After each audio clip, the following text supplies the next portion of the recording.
Hi, everybody. It's Miss Mitchell here today on this wonderful Friday. Even though all the days blend together, I think it's still a good thing to get excited about Friday. Hopefully, a little bit of a break over the weekend from doing schoolwork or work, anything like that. So, it is Friday. Woohoo! We are on part 6 of this book. Can you believe it? We just keep reading and reading and reading. It's great. So, if you remember, our narrator and uh, his friend Todd went out in the middle of the woods to go find Todd's tin box, his pewter figure collection. And so they went into a cave, saw a bunch of eyes, and it was a bunch of bats. And the bats were flying all around Todd. And Todd was like, "Oh, this is beautiful," which was kind of crazy. But he's loving it, and he's slowly getting like sucked into a tunnel. What are we going to do? Are we going to help him into like follow him and go into the tunnel with him, maybe save him, or are we going to get out of there to go get help? I personally think if we were to go get help, it might be too late. So let's go follow the eyes. The eyes have it. We are going to go follow Todd and help him out with all of these bets. So here we go. If the eyes have it, turn to page 47. You know you have to try to save Todd from the bats, even if he doesn't realize he needs saving, even if it means you have to face millions and millions of bats. Ugh. You step into the tunnel. You don't even try to fight the power of the tunnel's air currents. You let your body be sucked into the open mouth of the black hole. Immediately, you hear the thwap of flapping wings. Flap, tap, tap, tap, tap. The sound is so close to your ears, it's deafening. You flap your own arms back at the bats. This clears the way in front of you.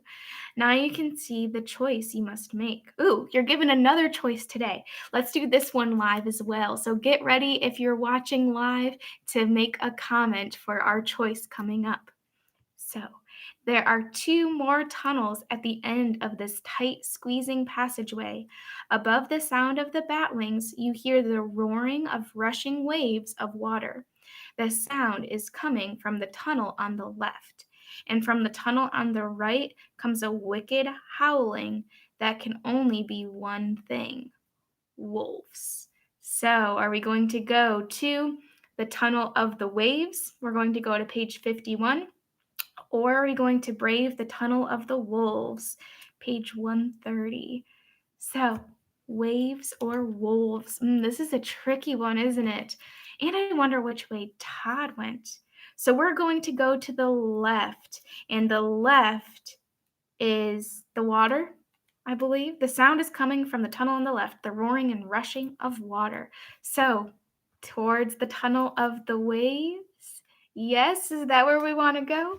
If so, let's go to page 51, Tunnel of the Waves.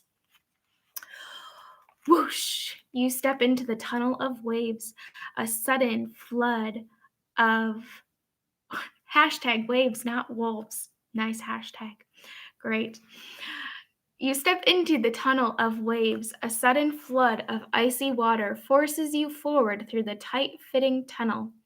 Todd, you scream over the roar of the waves. Todd, are you in here? Todd! A disgusting smell of rotten eggs fills your nostril, sorry.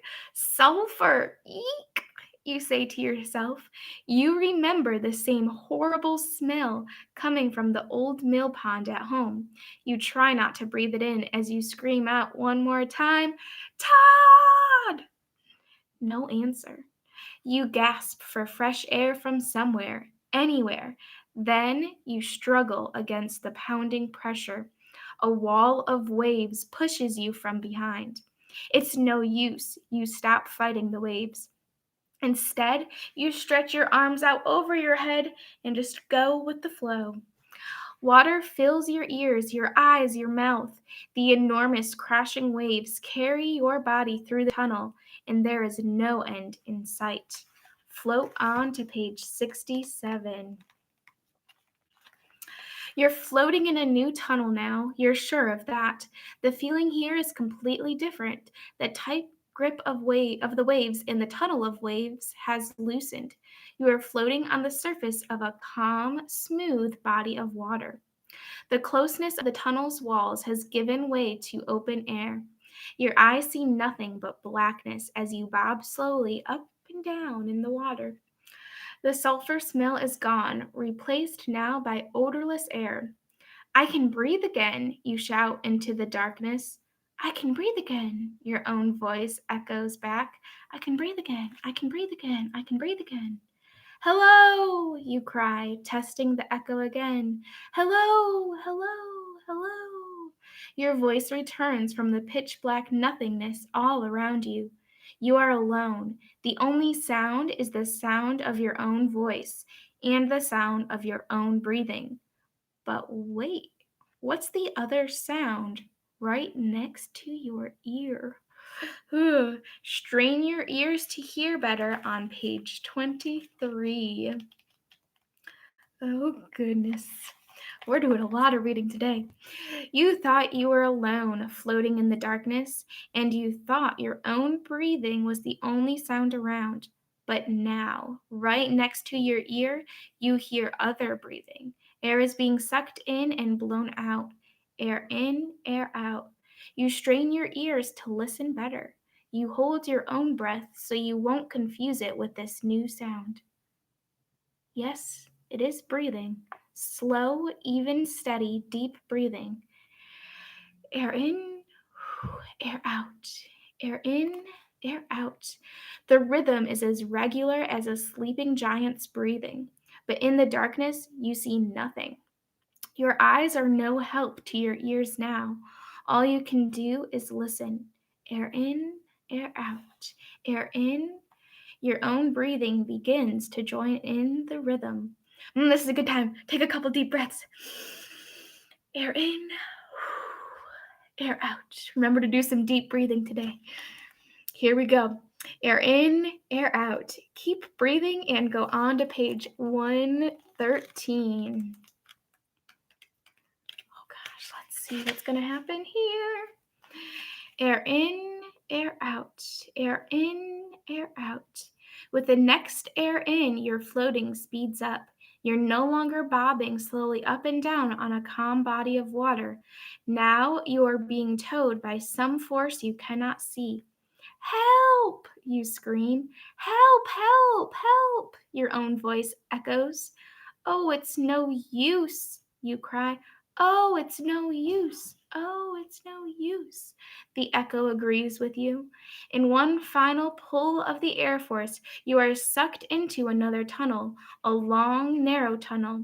You zoom through the tunnel and land in a dark pit. Oh no, you sob. But this time, there is no echo. There is only a loud burp. The deep woods lake monster has just swallowed you whole. Sad to say, you're all washed up. For you, this story has come to the end. So you just got eaten alive by the deep woods lake monster. And that's the end? Oh gosh. How do you feel about that ending? Are you happy with it? Are you like, yeah, he got eaten by a lake monster? Ah. Or are you bummed? You're like, you want more. Sometimes at the end of stories, you definitely want more. I do. That kind of ended on a cliffhanger. But oh well. Still a good story. All right. So that leaves us at a good place finishing this up on a Friday. So that means on Monday, we will be starting a new book. Let me know if you would like to do another Goosebumps book, another of the one of the Choose Your Own Adventures. I think we'd have Under the Sea, and we have the Jewels, the Lost Jewels, so we could still do one of those. Or we could do an Encyclopedia Brown again, where you have to solve the different mysteries along with Encyclopedia Brown. So let me know what you would like. I'm bummed too, Mom. See you in the comments. Just like the Black Lake monster, but luckily we didn't get eaten by the Black Lake monster ever, so that was good. But good text to self connection. Nice job. So, like I said, let me know what you would like us to read next on Monday. Any recommendations? Goosebumps, Choose Your Own Adventure, or Encyclopedia Brown. And we will be back to read some more on Monday. I hope you guys have a great weekend. Stay happy and stay healthy. Bye, guys.